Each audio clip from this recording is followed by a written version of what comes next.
भारत की पूर्व प्रधानमंत्री Indira Gandhi, India former prime minister Indira Gandhi, की 31 अक्टूबर 1984 को उनके अंगरक्षकों ने गोली मारकर हत्या कर दी थी। इंदिरा की इस हत्या से देश सन्न हो गया था। इंदिरा को गोली मारने वाले सतवंत सिंह और बेअंत सिंह पर भी जवाबी फायरिंग की गई थी, जिसमें से बेअंत सिंह की मौत वहीं हो गई थी। सतवंत सिंह को इलाज के बाद बचा लिया गया था। आज हम जानेंगे इंदिरा की हत्या के उसी बीते किस्से को जिसने देश की राजनीति को हिलाकर रख दिया था। 6 जनवरी 1989 को हुई थी हत्यारों को फांसी।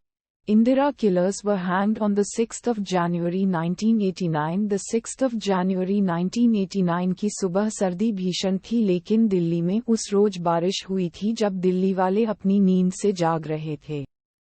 उसी समय तिहाड़ जेल में 54 साल के केहर सिंह और 30 साल के सतवंत सिंह को फांसी पर चढ़ाया जा रहा था। सतवंत सिंह उन दो सुरक्षाकर्मियों में से एक था जिसने भारत की प्रधानमंत्री इंदिरा गांधी पर अपनी ऑटोमेटिक राइफल की पूरी मैगजीन खाली कर दी थी। केहर सिंह ने इस जुर्म की साजिश रची थी। 6 जनवरी को न तो सुबह आम थी और न ही सुरक्षा। दिल्ली, हरियाणा और पंजाब में 24 घंटे से ज्यादा वक्त तक भारी सुरक्षा इंतजाम रखे गए थे। देश 5 साल पहले सिख हिंसा 1984 एंटी सिख राइट्स का तांडव देख चुका था।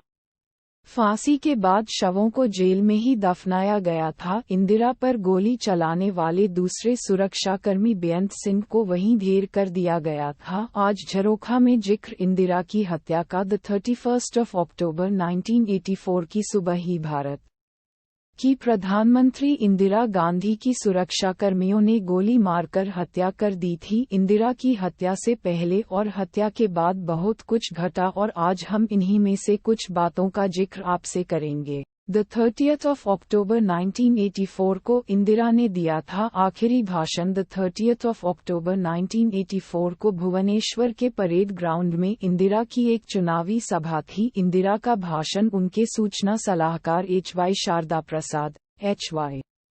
शारदा प्रसाद तैयार करते थे। उस रोज भी उन्होंने ही किया था, लेकिन अचानक इंदिरा ने जो बोलना शुरू किया वह लिखित भाषण में कहीं नहीं था। उनके तेवर भी बदल गए थे। इंदिरा ने कहा था, मैं आज यहाँ हूँ, कल शायद यहाँ न रहूँ, मुझे चिंता नहीं, मैं रहूँ या न रहूँ, देश की चिंता करना हर नागरिक की जिम्मेदारी है। मेरा लंबा जीवन रहा है और मुझे इस बात का गर्व है कि मैंने अपना पूरा जीवन अपने लोगों की सेवा में बिताया है। मैं अपनी आखिरी सांस तक ऐसा करती रहूंगी और जब मैं मरूंगी तो मेरे खून का एक एक कतरा भारत को मजबूत करने में लगेगा। उनके इस भाषण से लोग चकित रह गए थे। खुद उनकी ही पार्टी के लोग इसे लेकर असमंजस में थे कि आखिर इंदिरा जी ने ऐसे शब्द क्यों कहे थे। 31 अक्टूबर 1984 को उनके दो बॉडीगार्ड सतवंत सिंह और बेअंत सिंह ने अपने सर्विस वेपन से उन्हें गोली मार दी थी, जिसके बाद कुछ ही क्षणों में उनकी मौत हो गई थी। कभी कभी नियति शब्दों में ढलकर आने वाले वक्त का इशारा करती है। भाषण के बाद जब इंदिरा राजभवन लौटी तो राज्यपाल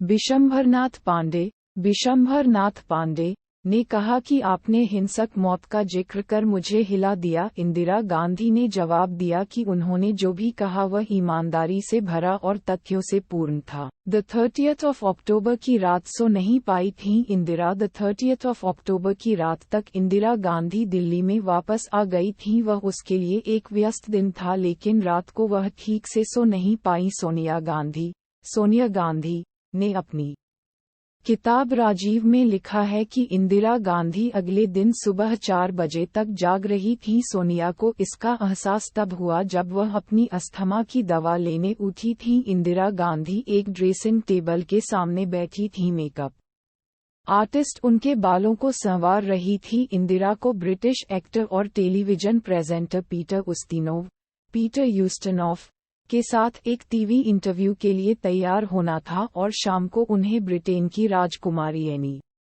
महारानी एलिजाबेथ द्वितीय और प्रिंस फिलिप की बेटी के सम्मान में डिनर की मेजबानी करनी थी। प्रधानमंत्री चाहते थे कि गेस्ट लिस्ट में कुछ बदलाव किए जाएं और यह बातें उन्होंने आर के धवन को बताईं। धवन ने एक एक बात को नोट किया। 31 अक्टूबर को इंदिरा ने पहनी थी नारंगी साड़ी, पीली नारंगी साड़ी पहने इंदिरा काली सैंडल में और लाल कपड़े का थैला लिए अपने सरकारी आवास 1 सफदरजंग रोड से निकलकर 1 अकबर रोड के अपने दफ्तर की ओर बढ़ी। उस्तिनोव टीवी इंटरव्यू के लिए वहां इंतजार कर रहे थे इंदिरा के attendant. Head constable Narayan Singh उनके ऊपर छाता लगाए चल रहे थे ताकि देश की पीएम का मेकअप बना रहे। जब वह लॉन से होकर गुजर रही थी, उन्होंने देखा कि एक सवा चाय का सेट ले जा रहा है जिसे इंटरव्यू के दौरान उस्तिनोव और इंदिरा के सामने रखा जाना था। इंदिरा ने यहां सवा को चाय का एक और शानदार सेट लाने को कहा। फिर वह नीम और ओक के पेड़ों से घिरे लगभग 20 मीटर के छोटे से सीमेंट वाले रास्ते पर चलकर आधिकारिक निवास और अपने कार्यालय को अलग करने वाले गेट की ओर चली गईं। 1 सफदरजंग रोड 1 अकबर रोड को जोड़ने वाले रास्ते पर मारी गोली। वहां तैनात गार्ड्स को उन्होंने नमस्ते कहने के लिए हाथ जोड़े और तभी उन पर रिवॉल्वर की गोली चली। वक्त था सुबह 9:09। जमीन पर गिरी इंदिरा पर सतवंत सिंह ने स्टेनगन से फायरिंग शुरू कर दी। कुल 30 गोलियां चलाई गईं। कुछ ही सेकंड में सोनिया गांधी गोलियों की आवाज सुनकर सफदरजंग रोड हाउस से भागकर बाहर आई। प्रधानमंत्री आवास पर ड्यूटी में तैनात केंद्र सरकार स्वास्थ्य योजना के डॉक्टर ओपे वहां पहुंचे, लेकिन वहां तैनात की गई एम्बुलेंस का ड्राइवर नहीं था। डॉक्टर ने इंदिरा को एक सरकारी कार में बिठाया और उन्हें एम्स ले गए। गाड़ी में इंदिरा का सिर गोद में लिए सोनिया भी सवार थीं। राजीव गांधी इस वक्त पश्चिम बंगाल के चुनावी दौरे पर थे और कलकत्ता से लगभग 150 किलोमीटर दूर कोंटाई में मौजूद थे। सतीश जेकब को फोन पर मिली गड़बड़ी की खबर। सफेद एम्बेसडर कार मिनटों में एम्स पहुंच गई। एम्स से कुछ किलोमीटर दूर बीबीसी संवाददाता बीबीसी कॉरेस्पॉन्डेंट सतीश जेकब ने अपना घर बंद कर लिया था और वह काम पर जा रहे थे, लेकिन तभी फोन की घंटी उन्हें सुनाई दी। उन्होंने दरवाजा खोलकर अंदर जाने का फैसला किया। फोन करने वाले पत्रकार मित्र ने उन्हें बताया कि पीएम हाउस के पास कुछ गड़बड़ी की खबर है। एक एम्बुलेंस सायरन बजाते वहां से निकली है। जेकब ने राजीव गांधी के सहयोगी विंसेंट जॉर्ज को फोन किया। उन्हें बताया गया कि पीएम को गोली मार दी गई है। जेकब सुबह 10 बजे एम्स पहुंच चुके थे। कुछ डॉक्टरों और धवन सहित कुछ लोगों से बात करने के बाद उन्होंने लगभग 10:45 बजे लंदन में अपने कार्यालय में एक ट्रंक कॉल बुक किया। उनके वरिष्ठ मार्क टुली शहर से बाहर थे। जेकब ने बताया कि इंदिरा गांधी की हत्या की कोशिश की गई है और उन्हें अस्पताल ले जाया गया है। तुगलक रोड थाने में 11:25 पर दर्ज हुई तब तक आकाशवाणी या दूरदर्शन पर कोई खबर नहीं थी, लेकिन दिल्ली में पीएम को कुछ हो गया है ये बातें होनी शुरू हो गई थी। तुगलक रोड पुलिस स्टेशन में सुबह 11:25 बजे दर्ज की गई एफआईआर संख्या 241/84 और आधार थे हेड कांस्टेबल नारायण सिंह, दिल्ली के तत्कालीन general commanding officer major general JS Jamwal को भी ये खबर मिली। सतवंत सिंह बेअंत सिंह को लोहिया अस्पताल लाया गया। उधर दोनों सुरक्षाकर्मियों को सरेंडर के तुरंत बाद प्रधानमंत्री के घर पर आईटीबीपी भारत तिब्बत सीमा पुलिस बूथ के अंदर पूछताछ के दौरान रहस्यमय तरीके से गोली मार दी गई थी। बेअंत सिंह की मौके पर ही मौत हो गई, जबकि सतवंत सिंह बच गया और उसे डॉक्टर राम मनोहर लोहिया अस्पताल ले जाया गया था। डॉक्टर राम मनोहर लोहिया अस्पताल में तब यूरोलॉजी डिपार्टमेंट के हेड डॉक्टर राजीव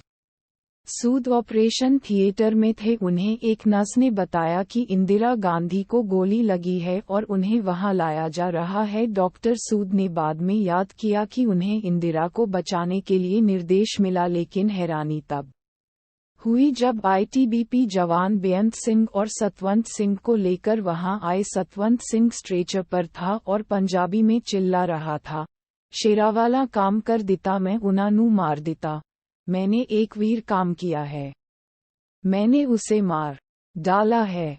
डॉक्टरों ने उसका ऑपरेशन किया और उसके पेट से 2 गोलियां निकालीं। इस बीच एम्स के डॉक्टर अभी भी गांधी को बचाने की हर संभव कोशिश कर रहे थे। वहां डॉक्टरों के पास करीब 60 बोतल खून था और वे करीब 40 बोतलों का इस्तेमाल कर चुके थे, लेकिन इंदिरा के लीवर, फेफड़े और किडनी से काफी खून बह रहा था। वे बहते खून को रोक न सके। कोलकाता के बाहरी इलाके में राजीव गांधी के साथ प्रणब भी थे। दोपहर 1 बजे राजीव गांधी ने बीबीसी पर इंदिरा के निधन की खबर सुनी।